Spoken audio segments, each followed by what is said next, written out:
I mean, even in therapy too. I mean, I kind of realize that there's a bigger story, or not a bigger story. It's not, I don't call it a story, but there's just a bigger. There's just so much I'm not talking about, so much I'm not saying. It's like, I don't know where, I don't know what to say, and that's the thing. But when I think about it, I'm talking a lot about how I've been treated bad by a narcissist and everything, but then I start to think about it, like, and maybe if I'm a narcissist, and that's such a big word for too many people. Like, I don't think people should be calling each other that and everything. But when you're just like feeling it and looking into it, I don't know. I just feel like my life is so interesting that I'm the only viewer, and it's like amazing how much interesting things happen to me, and I just have to just keep it in my own safe, my own memory bank. And especially since Mike died, because I would just, I just talked to him about it. Like, and I don't know, it's just crazy. Um, but yeah, I just feel like my life is so interesting that people would buy my story. I don't know, would want to hear it if I was able to spill it in a you know, and because like people, I don't know, I kind of feel like I'm Forrest Gump. Like, I mean, not that I'm trying to look like him, but I've turned out that way for some reason during his running stage, and I don't know. Yeah, I have been Forrest Gump for Halloween, and that's so if the shoe fits, or if the red cap fits, I guess, and it's right over there. And so and the thing is, I'm more than him for Halloween. Like, I just, I'm not trying to be Forrest Gump, but I'll just throw on the cap because it's just like, I don't know, it's funny. People like it, and I like smiles. Um, but I don't know what I'm trying to get to. I just feel like I'm drained right now because, I just had to spend a lot of time alone and just kind of deal with my shit. And I went to go see my mom, and I don't know. It's just like I just can't focus on anything. Like, I should have been more present while I was there, but I was there trying to set up a Google system so she could call her kids easy with her voice and everything. And I didn't even finish setting it up because it was so complicated. And that's why I'm like, I feel like, I've been through too much to be this weak right now and be this useless. And so it just feels so crazy because I don't know. I feel like I'm a well-aware guy. Like, I don't need to really have therapy, or I'm not that, whatever. It's not that I'm saying that. It feels like I can figure shit out for myself. But I just feel like my problems are so complicated that you could only catch it on a fucking Netflix special. Like, this is like, you have to document me. I don't know, but no one cares. And so that's just as far as my ego goes. It's, well, if your life is so interesting, a lot more people would care. And it's like, well, you guys have no fucking clue. And I'll tell you a quick story before I just finish up. I was having a moment 2 nights ago. I think it was my epiphany moment, and this is where times where I think God's talking to me. You're gonna think it's crazy. I don't know if you're gonna laugh or whatever, but um, I was in the living room and I was thinking something. I had my eureka moment, and realized I found something. I found what I was gonna do, and I'll talk to you about that later, about the truth about Fidelis.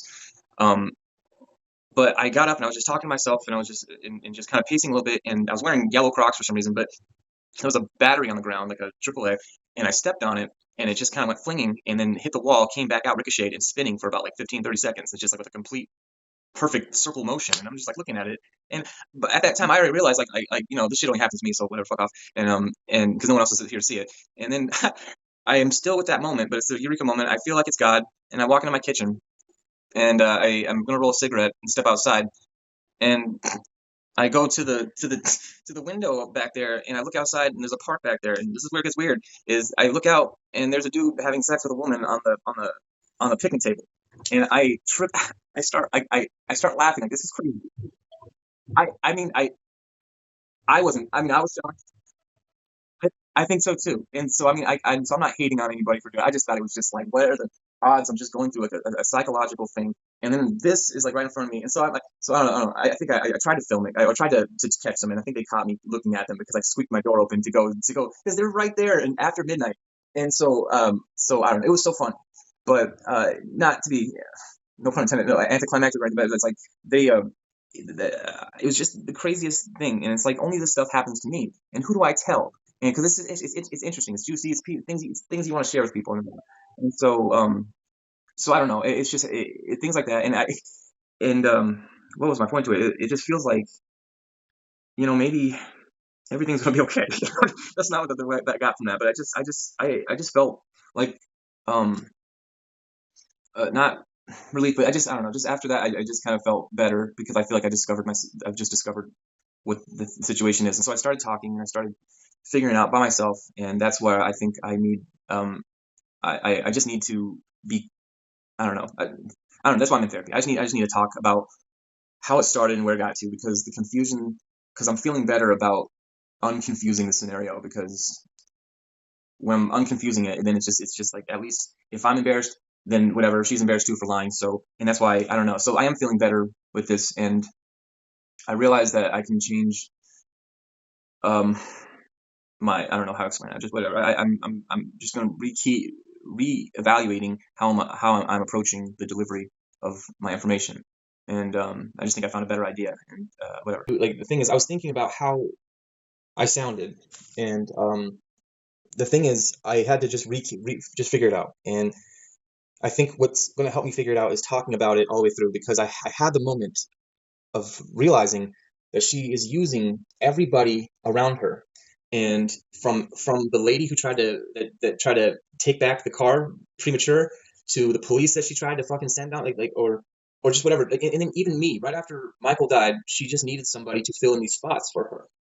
And so that's what I'm realizing, and it's like, okay, so so this is what I'm realizing. And even though I felt so much love for her and everything, it's like the manipulation was like, I don't know if it was, I'm just trying to get to it. I'm sorry. I just realized what the manipulation is, and I want to talk about it, because it's like, it's almost like, I hate to sound crazy, because I don't talk like this, like the devil and shit. But if you believe in like spirits or whatever, energies and everything, she completely used me. So I feel like, instead of being my message being, look how this girl hurt me, which will be a part of the message is, I'm worried about you, new guy, because imagine if you know, if 40, because man, you know, you have no idea. She really, I don't know. And the thing is, I was a good, I felt like a good person before her. I wasn't a prowler and going out and fucking finding women and everything. That wasn't me. But with this manipulation of me feeling that God sent her to me, God took away my friend, and then brought her to me. Like, I don't know, but it's just crazy. Like, I don't know what happiness is then, because because I'm the relationship. I'm not in this relationship anymore, but I'm still relations with, not sexually, with my partner. Like, we have each other's back. So it's a complicated situation, and it's not even things I even try to talk about. So but I like this person. But when I was with Fidelis, it was just, the communication was different, and I don't know if I don't know if she was just fucking feeding me, or if it was real. And that's why I don't know, because I'm pretty smart. I've been played by women before. I've been robbed by women before. So it's like, I'm so not an easy target anymore. And so the fact that she had such credentials to my heart, my memory bank, to be given all, because I told her a lot about me. I told her and she told me a lot about her, and that's why. And so that's, but she was, but so that's, and I want to say something. Like, I believe that I'm a truth detector. Like, I can hear it. Like, it rings when lies happen. Like, I hear it, and I don't know. And so she wants to say that I stalked her. I didn't stalk her. I just heard lies and I caught her. And so it's just funny, just that I don't know if it's just in the fucking playbook to say shit like that about someone that whatever, just to get rid of a guy. But that's what she's doing. So I get that. So she wanted to get rid of me, but why though? Why so quickly? Because of this new guy? Because of, and I had to find out later that all these other things. And so manipulating me, manipulating the 32-year-old virgin with a job and better credit score. And I think it's a sexual manipulation too, because that's why I really want to just talk the whole thing through, because I got here from being manipulated. And I don't want to sound like poor me, weak me, but I stood strong, and she broke me down on the inside out, not from the outside in. And absolutely, absolutely. And but yeah, I mean, I don't know, but I don't know if I don't know, I don't know. I'm just trying to. But what makes me really cold about it is just moving forward. Is just, I don't know how to be that happy again. Like, because if happiness is a lie, because because I don't know how to explain it. But me and her just talked, and I'm not, and it wasn't even about. I mean, we had a lot of fun otherwhere, but it was the ability to. I don't know if I bore people when I talk. I understand if I monologue, but just, I don't know. I just love the way that we talked. I love the shit talk too, and oh my god, I just can't tell you how much felt like I was just being healed. And so that's what's kind of making me feel manipulated and like I don't know. I don't want to, and that's why I say the devil because like you sound crazy when you start to say, but it's just like there's no other energy of like of siphoning things, and it had to come in a 1-2 punch too. It had to open me up with Mike dying, and then the complete um um you know vulnerability, but I trusted what followed, what Mike loved, and I don't know, so whatever. And now, but the thing is, when you talk more about it, I start to sound fucking crazy. Like, why are you tripping on your friend so much? Like, okay, fine, I won't. But I'm just saying, like, I was in a different point of life, and tragedy happened, and I was dealing with it. But the fact that she came in, and then she asked me for help, I gave help gladly, and then she, started doing promiscuous things, and then I whatever and I didn't even act on it, and then whatever. And so I'm just saying, like, I just want to talk about that because there's just this premisconception that everybody does that stuff for selfish reasons, and maybe I did, but she was when we were sitting down, she was just egging me on like how to have a better life, and she was just like, I know you've been through tough times, Galen, but you gotta say yes to opportunity. You gotta be happy, don't you? And because I was telling her that, yeah, I mean, whatever. She known me for 10 years before that, and I was a serial dater. Like I would bring people home to the apartment, right? Girls, women, and Mike would be in a stable relationship with Fidelis, and so they'd see these girls I bring home and just like have dates and everything, and so and they would always ask me, why don't you just have a girlfriend? Like, don't you want someone to love and hold every night? I'm like, fuck that, because at the time I was already dealing with a fucking other stupid bullshit. So I was kind of healing myself with sex. I'm not whatever if you agree with it or not, but I gave myself freedom to go just live without my heart being outside.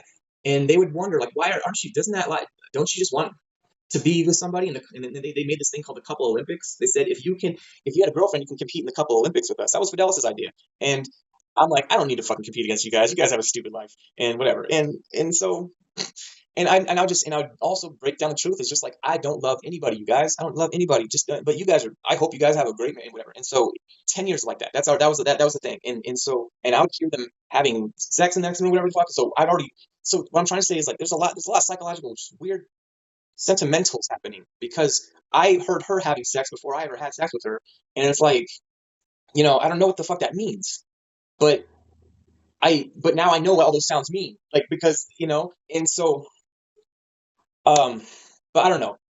It's it's so weird. That's why you keep pulling these strands, then we're gonna have a fucking deal with Paramount because they're gonna put this on live. I don't know, but I'm just saying like that's my fucking narcissism talking because I just think it's so fucking interesting. But whatever. I'm not trying to go off course. I'm just trying to say that I wasn't a bad person and I became something that I hate and I cry a lot and I'm not in about the last couple nights I've stopped crying because no, I still cry actually, but I gotta plug my phone. The last, sorry, skipped the cigarette, didn't I? The last couple nights, just yeah, the delivery of the message is. I want to talk about Fidelis probably next time that we talk, and just so I know, maybe I'll try to prepare myself better because I write notes down, and I hate the fact that when I read notes, it sounds rehearsed. So I feel like it's the type of thing that we just need to open up, and then we can start from wherever, and that will allow me to be a complete vessel of what it is.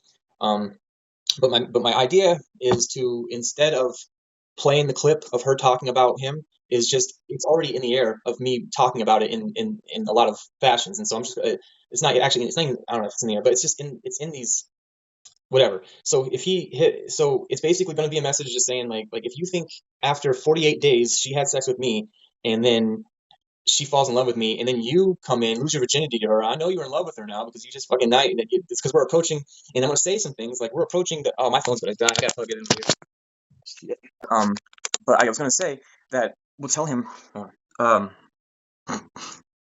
that if you think that you're in love, just consider how much lying she did in whatever stories that she's telling you. Because I'm just trying to tell the truth here. But I'm also going to say stuff like, because man, I know all about you. Like we're approaching the first year of your of the anniversary of when you lost your virginity, and I'm proud of you. And I'm going to say I'm just going to be a little cute, and I'm just going to be like, that's cool. And then just other little things that he's going to pick up on and be like, she really was just talking garbage. And So it won't be about embarrassing her. I mean, because it will, but I don't want it to, and but I don't know. But I want the truth to come out I because I told my person that I'm in love with Fidelis, and Fidelis loves me right before Christmas, and ruined the whole thing because Fidelis was like, "You need to." Well, she's like, you need to make a choice, whatever. And I'm like, well, whatever. I need more time. It's like, well, you want me to ruin Christmas? And so she put me under a lot of pressure to do shit. Oh, I got such anxiety because of that. Because it just didn't need it. Because by then she knew what she was doing. She knew what she was going to do, and then she went into a emergency lockout mode where it's just like, okay, Gatlin's picking up this shit too quickly. Like, and I don't know. So it's just not it's not right. My phone might die, but I'm gonna keep it plugged in. It's on the 1%. Um, it's like if it's plugged in, it probably won't die, but it's possible. I hope so.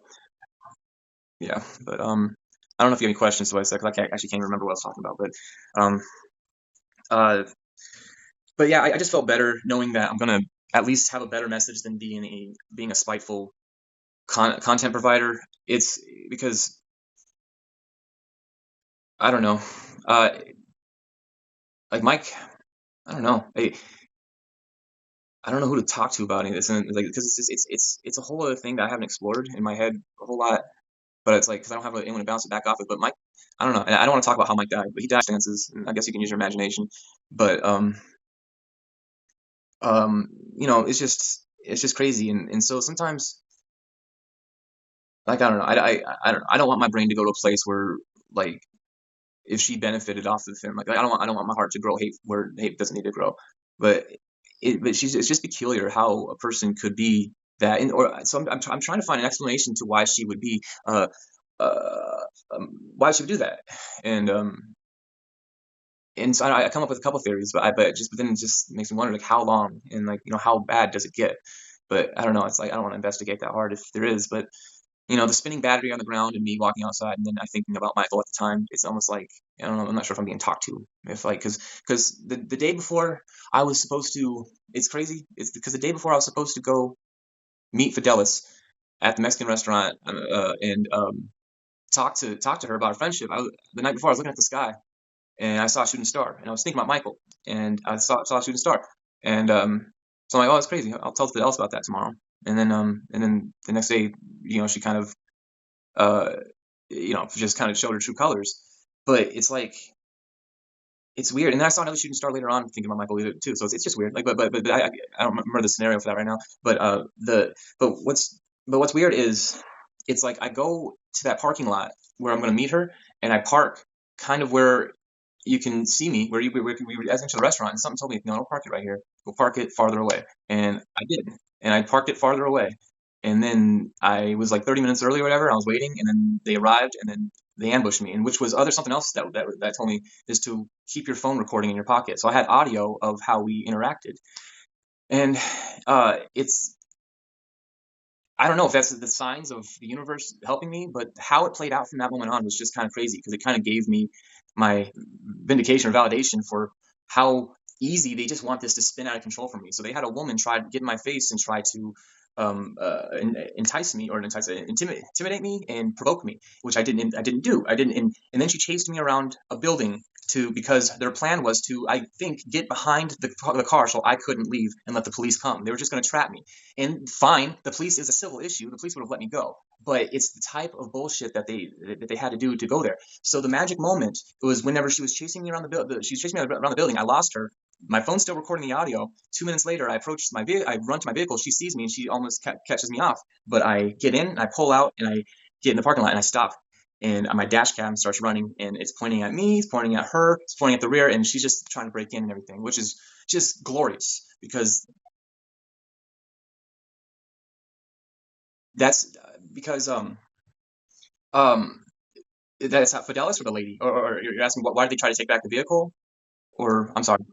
Well, I think so. Well, yeah. Let me, if I can explain a little further. I haven't seen Fidelis since the day that she said that I harassed her and whatever, and that's where she got the protective order because told her I was there. And after work because she said she was going to be at work at 7, and I said, "Oh, I'll see you whatever." I told her I was going to see her there, and then started driving to her new boyfriend's house, and I followed her while I was on the phone with her, and that's the harassment she said. And there's no any further craziness after that. But from that day, she successfully got a judge to sign a petition or a thing. So they tried to have me served a few times. I haven't been served because that infringes on a lot of things in my life, and so I refuse. I'm not going to take it lying down. And that also makes it difficult to me to fight her in court and retrieve my things. So a lot of things I have to think strategically against her. I don't want to, but she's doing this against me.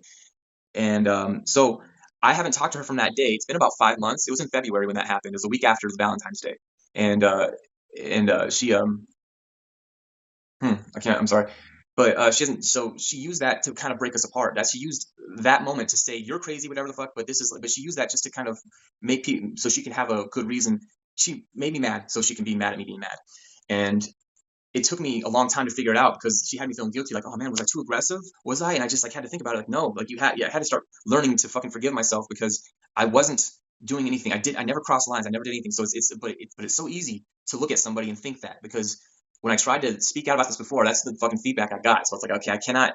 I'm not looking for people to tell me that I'm right, but people need to hear what the fuck is happening. But I'm sorry, but we get but so it's all only text messages and emails from that point on. She's not. That's her. That's she's not talking on the phone. She's not. We have two phone calls in or three maybe in between February and I can't even remember the date of whenever the fucking ambush. It was whatever June, whatever.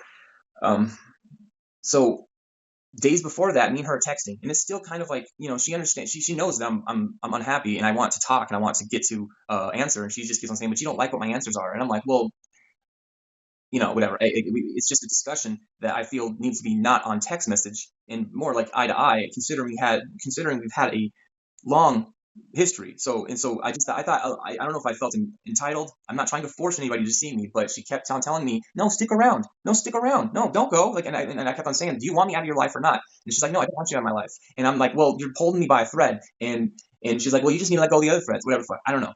And so that's what I was dealing with. So I was emotional in the video because I was not in the video, but in the audio, just saying this isn't right. I wasn't crying, but I was just basically saying like this lady doesn't need to be talking for us because this lady got in the middle and started being aggressive. But that's why I realized that they were looking for a moment to call 911 because in the video, thing there's like call 911, and so just call 911, and then I need help.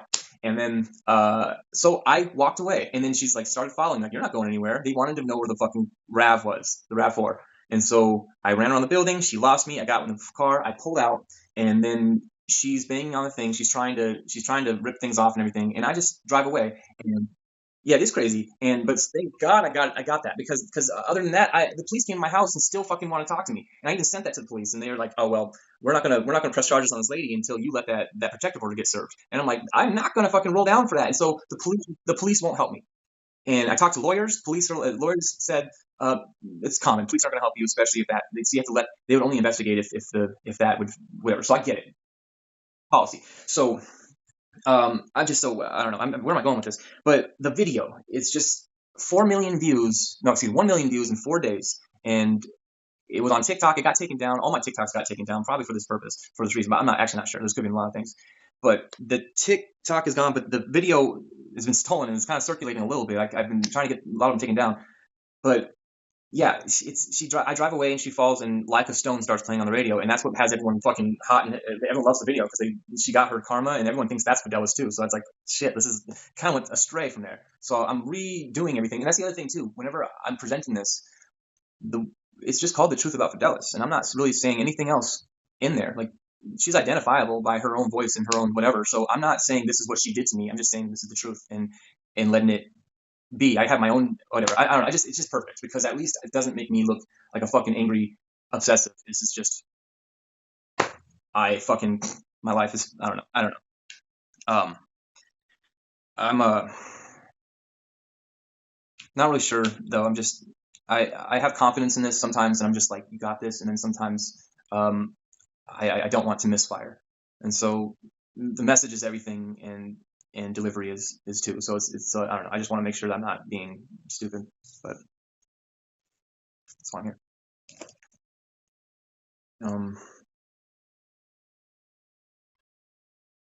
She was a relief. She was a promise. She was a promise to. I don't. I. It's just I know what you're saying, but there's like something different about it. It was just a story that I don't know. I don't want. I wasn't looking to fall in love. I actually given up on love. I wasn't trying to be in love. I don't want, and because I think it's a chemical thing in your brain that just convinces you to act stupid about people, and that's why I chalked it up to. And so I wouldn't allow love to happen. You tell me you love me, I get it. We've been infatuation is a thing, and so whatever.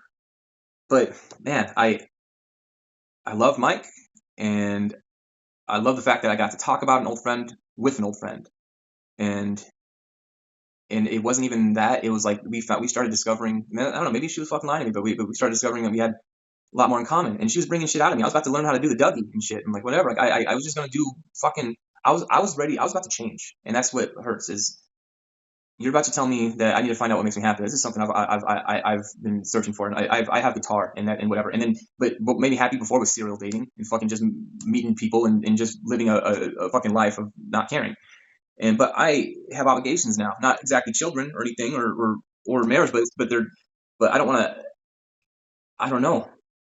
I just have. I just want to disappear. Like that's really what it comes down to. But Fidelis was making me want to anchor. Like and I don't know why, but if that's what it is, it's kind of like someone that loves you that you don't love, and then you're love somebody, and like the person that loves me, she is really genuinely sweet, but we fight all the time, and I don't know how not to fight her. Like I don't start these fights, but I don't know. What am excuse me. Um. Oh man. I I don't know to be honest with you. He because I know what he would say if he was in real life, and he would just think this whole thing is crazy and everything. Because I mean, me and Fidelis would talk about it and joke about it. It's just like, what do you think he would say about this? And it's like we both know what he would say about this and everything. And but that's the thing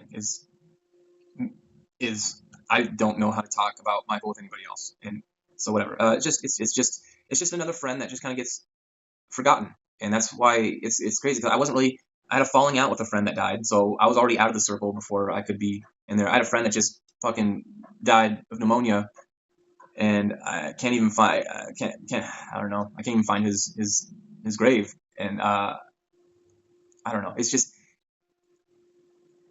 I don't know how to explain it, but the thing is, you're trying to live your life with regret control and seeing that you've been hit before and trying to dodge the next one. And it's like so I don't know. It took a lot for Mike and I to realize that we're really good friends because I think Mike was the same person of just like I'm my own person. I don't need a bunch of people to like me, and like then that's what made me and him great. And I know we have like maybe like 5-10 minutes left. There's a I'm not sure if you have a theory on this either, but I learned the term of what's it called? Maybe solipsism, soft solipsism. You ever heard of that? And so I think Fidelis is a narcissist, but I think Michael has soft solipsism because I think in their personalities kind of maybe complemented each other because he had a way of just like not caring. Like he didn't know about my life either. We didn't talk about, he didn't care about what was going on with my mom and didn't, I mean, not that he didn't care, but he didn't know about me. Uh, so, but he was still like one of my best friends. Like, I don't know how to explain it. It's just, I don't know, but thank you. Um, Next time we talk, we should probably I'm just going to go straight into Fidelis and talk about, because there's a bigger message there. Um, I don't know. I don't know how to explain it. I don't know. I don't I feel great that I figured out what I'm gonna do. So maybe I'll feel better. I don't know, but I don't feel better because I don't believe. I think I'm just too smart to know that what I probably stumbled into was just a thing because he died and she was, I don't know. I don't know. I just don't know I don't know why I have to feel the pain because